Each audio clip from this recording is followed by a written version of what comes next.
And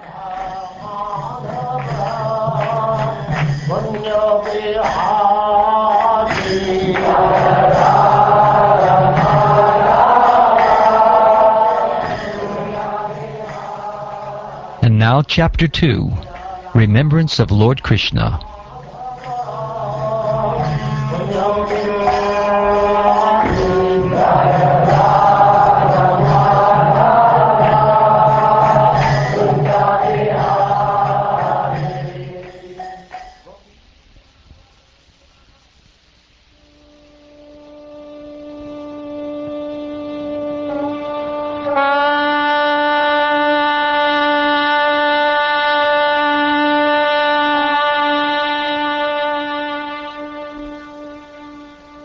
Sri Sukadeva Goswami said, when the great devotee Uddhava was asked by Vidura to speak on the messages of the dearest Lord Krishna, Uddhava was unable to answer immediately due to excessive anxiety at the remembrance of the Lord.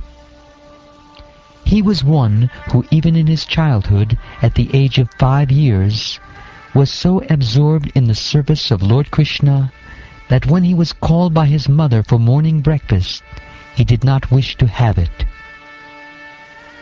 Uddhava thus served the Lord continually from childhood, and in his old age that attitude of service never slackened. As soon as he was asked about the message of the Lord, he at once remembered all about him. For a moment he remained dead silent, and his body did not move. He became absorbed in the nectar of remembering the Lord's lotus feet in devotional ecstasy, and he appeared to be going increasingly deeper into that ecstasy. It was so observed by Vidura that Uddhava had all the transcendental bodily changes due to total ecstasy, and he was trying to wipe away tears of separation from his eyes. Thus Vidura could understand that Uddhava had completely assimilated extensive love for the Lord. The great devotee Uddhava soon came back from the abode of the Lord to the human plane, and wiping his eyes, he awakened his reminiscence of the past and spoke to Vidura in a pleasing mood. Sri Uddhava said, "My dear Vidura, the sun of the world, Lord Krishna, has set, and our house has now been swallowed by the great snake of time. What can I say to you about our welfare? The universe, with all its planets, is most unfortunate. And even more unfortunate are the members of the Yadu dynasty, because they could not identify Lord Hari as the personality of Godhead any more than the fish could identify the moon. The Yadus were all experienced devotees, learned and expert in psychic study. Over and above this, they were always with the Lord in all kinds of relaxations, and still they were only able to know Him as the One Supreme who dwells everywhere. Under no circumstances can the words of persons bewildered by the illusory energy of the Lord deviate the intelligence of those who are completely surrendered souls. Lord Sri Krishna, who manifested his eternal form before the vision of all on the earth, performed his disappearance by removing his form from the sight of those who are unable to see him as he is due to not executing required penance. The Lord appeared in the mortal world by his internal potency, Yogamaya. He came in his eternal form, which is just suitable for his pastimes. These pastimes were wonderful for everyone, even for those proud of their own opulence, including the Lord himself, in his form as the Lord of Vaikuntha. Thus his, Sri Krishna's, transcendental body is the ornament of all ornaments. All the demigods from the upper, lower, and middle universal planetary systems assembled at the altar of the Rajasuya sacrifice, performed by Maharaj Yudhisthira.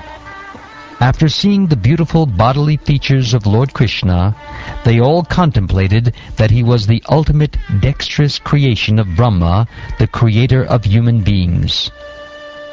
The damsels of Braja, after pastimes of laughter, humor, and exchanges of glances, were anguished when Krishna left them. They used to follow him with their eyes, and thus they sat down with stunned intelligence, and could not finish their household duties. The personality of Godhead, the all-compassionate controller of both the spiritual and material creations, is unborn. But when there is friction between his peaceful devotees and persons who are in the material modes of nature, he takes birth just like fire, accompanied by the Mahatattva.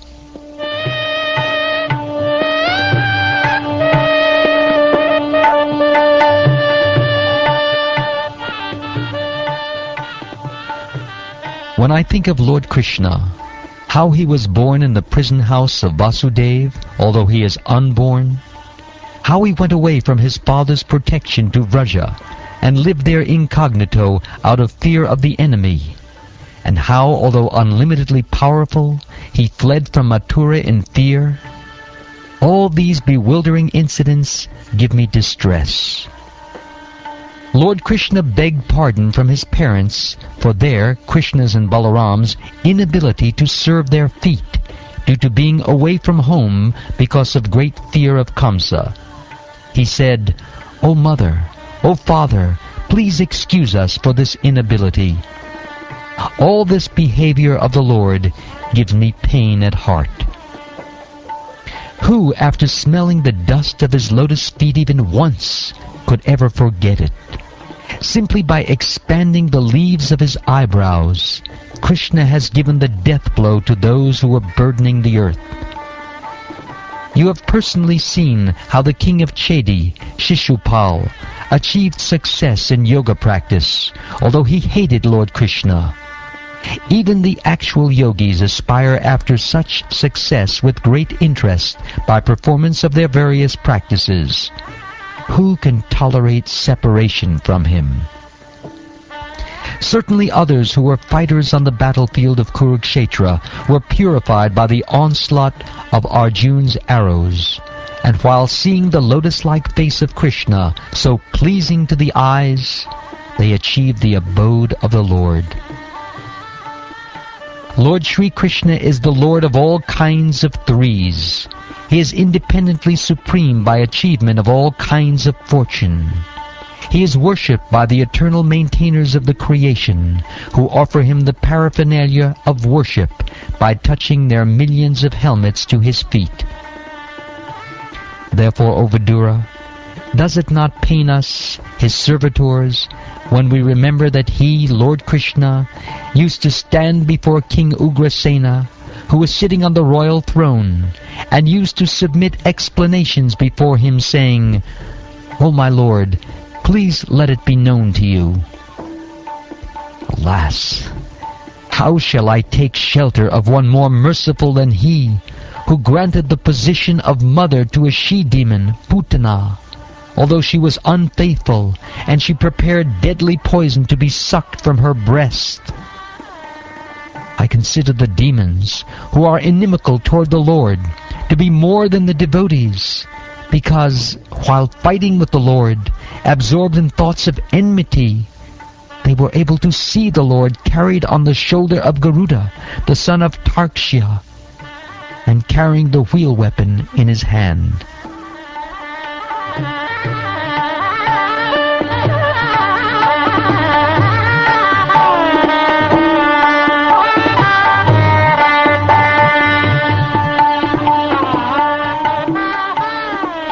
The personality of Godhead, Lord Sri Krishna, being prayed to by Brahma to bring welfare to the earth, was begotten by Vasudeva in the womb of his wife Devaki in the prison of the king of Bhoja.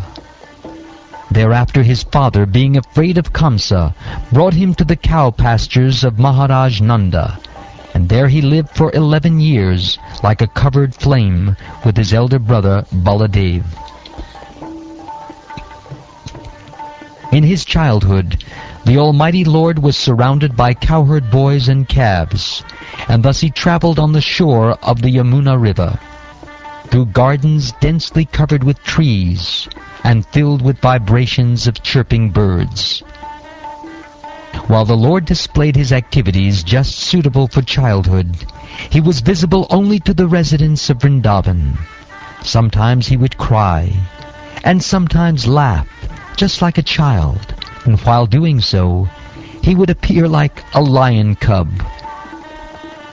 While herding the very beautiful bulls, the Lord, who is the reservoir of all opulence and fortune, used to blow his flute, and thus he enlivened his faithful followers, the cowherd boys. The great wizards who were able to assume any form were engaged by the king of Bhoja, Kamsa, to kill Krishna, but in the course of his pastimes, the Lord killed them as easily as a child breaks dolls. The inhabitants of Vrindavan were perplexed by great difficulties because a certain portion of the Yamuna was poisoned by the chief of the reptiles, Kaliya. The Lord chastised the snake king within the water and drove him away, and after coming out of the river, he caused the cows to drink the water and proved that the water was again in its natural state. The Supreme Lord Krishna desired to utilize the opulent financial strength of Maharaj Nanda for worship of the cows, and also he wanted to give a lesson to Indra, the king of heaven. Thus he advised his father to perform worship of Go, or the pasturing land and the cows, with the help of learned Brahmins. O sober Vidura, King Indra, his honor having been insulted, poured water incessantly on Vrindavan, and thus the inhabitants of Braja, the land of cows, were greatly distressed. But the compassionate Lord Sri Krishna saved them from danger with his pastime umbrella, the Govardhan Hill. In the third season of the year, the Lord enjoyed as the central beauty of the assembly of women by attracting them with his pleasing songs in an autumn night brightened by moonshine.